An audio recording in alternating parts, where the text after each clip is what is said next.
히밀리님, 위장 건강 좀 어떠세요? 우리가 음식을 먹게 되면 우리 몸속의 위장은 소화액을 분비하고 연동 운동을 해서 음식물을 잘게 부수는 작업을 하잖아요. 개인 차이는 있지만 위장에서 소화를 거친 후에 음식물이 이렇게 장으로 내려가는 시간은 보통 한 2시간 정도 된다고 합니다. 이 장은 분해된 음식물을 흡수하기 좋은 형태로 변형을 하고 몸속 각 기관으로 보내져서 에너지로 이용하게 하죠. 이 위장을 건강하게 관리하면서 음식물의 분해, 소화, 흡수를 원활하게 하려면 일단 소화 흡수가 용이한 음식물을 먹는 게 무엇보다도 중요하겠죠. 날 것보다는 적당히 숙성되거나 익힌 것이 좋고, 또 밀가루 반죽해서 구운 음식보다는 물에 불려갖고 익힌 쌀밥이 훨씬 더 분해 흡수가 쉽다고 할 수 있습니다. 김치, 청국장, 간장, 식초 이런 발효 음식은 발효 과정으로 소화가 더 잘 될 수 있도록 성분이 바뀐다는 그런 장점이 있어서 만성 소화불량 분들에게는 적극 추천하기도 합니다. 그 중에서 하나를 선택해줘 라고 한다면 저는 여러분에게 식초 어떨까요? 식초 추천해드리고 싶습니다. 식초의 이점 첫 번째, 소화를 돕는다는 겁니다. 제대로 발효가 잘 된 식초는 오래 숙성해도 신맛이 강해지질 않아요. 오히려 오래 숙성할수록 먹을수록 단맛이 돈다라는 말씀 많이 하세요. 바로 초산 발효가 제대로 잘 된 식초의 공통적인 특징이라고 할 수 있습니다. 이태리의 발사믹 식초, 이 발사믹 식초 중에서도 오래된 명품 발사믹을 맛을 보면 혀끝에서 묘한 단맛이 남습니다. 잘 숙성된 발효식품 먹게 되면 소화가 편하다는 것도 당연한 일이겠죠.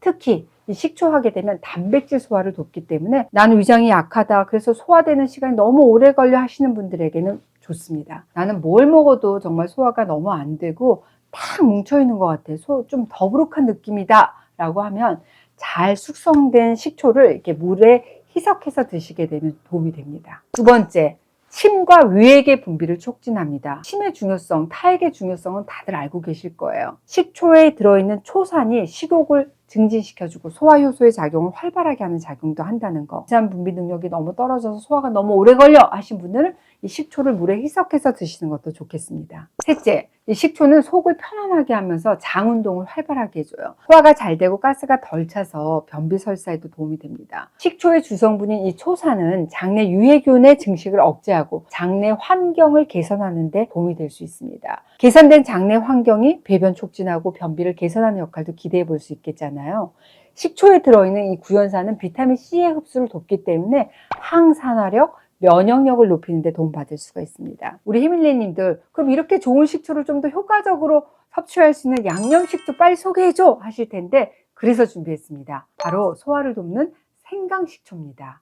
만드는 방법은 아주 간단합니다. 말린 생강 그리고 식초만 준비해 주시면 돼요.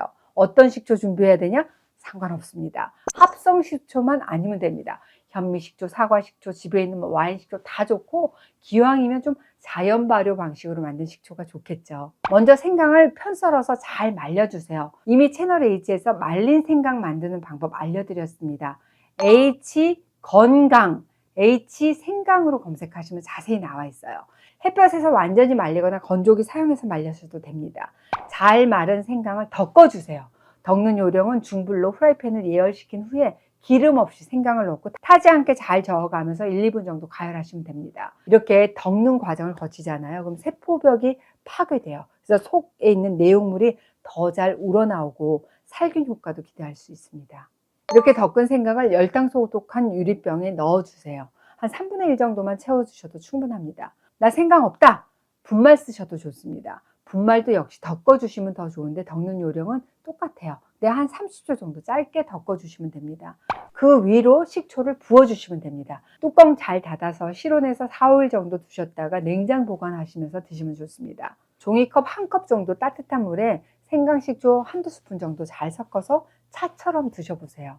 속이 편안해, 뻥 뚫리네, 위가 차가웠는데 따뜻해졌어 하실 거예요. 생강식초 드시면 좋은 분, 첫 번째, 소화 안 된다 하시는 분입니다. 생강에 들어있는 진저롤 성분, 매운맛 내잖아요. 근데 위액 분비를 활성화해서 위장을 따뜻하게 하는 작용을 하거든요. 위장 안 좋아서 소화 안 되고 속 차다 하시는 분들 오셨을 때 배를 이렇게 복진을 하잖아요. 식적이라 그래가지고 이렇게 복진했을 때 딱 걸리는 부분이 있어요. 그 부분을 만지자면 돌처럼 굉장히 단단하고 조금만 건드리기만 해도 아프다 하시는 분들이 많습니다. 이 식적이 있으신 분들은 보통 소화불량, 복부팽만, 트림, 변비설사, 입냄새, 혀를 보면 백태가 너무 심하고 이런 증상을 호소하는 경우가 많습니다. 만성적으로 소화불량이 있어 난 트림이 자주 나오고 구역감이 있다. 그러면 생강식초를 드셔보세요.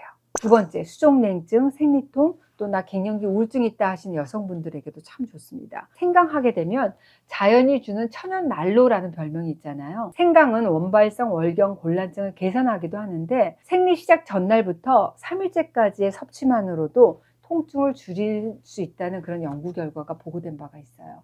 또 나는 생리통 있다 하시는 분들 중에는 손발 차신 분들이 많고, 보통은 이 자궁으로 혈류의 흐름이 원활하지 않아서 생리통이 더 심해지기도 하거든요. 난 추위를 너무 많이 타, 아랫배가 너무 차고 손발도 차다, 생리통 심하다 하시는 분들에게 생강식초가 참 좋습니다. 생강하게 되면 항염증 작용이 있고 또 생리통 유발 물질이죠. 프로스타글란딘의 생성을 억제하는 효능이 있기 때문에 생리통이 있을 때 이 진통 효과를 기대할 수 있는 게 바로 생강이거든요. 제가 오늘은 소화가 잘 되는 양념식초로 생강식초 소개해드렸습니다. 소화력을 높이고 장을 편안하게 하는 이 식초에 건의작용을 하는 생강까지 더해지니까 효과가 더욱더 좋아지겠구나. 그래서 양념식초라고 하는구나. 맞습니다. 이 생강식초 소개해드렸습니다. 나는 밥만 먹었다 그럼 뱃속이 더부룩하다, 소화가 안 되고 트름 나온다 하신 분이라면 식후에 커피 대신에 생강식초차 한 잔 해보세요. 속이 편안해져서 속이 따뜻해지는 걸 하실 겁니다.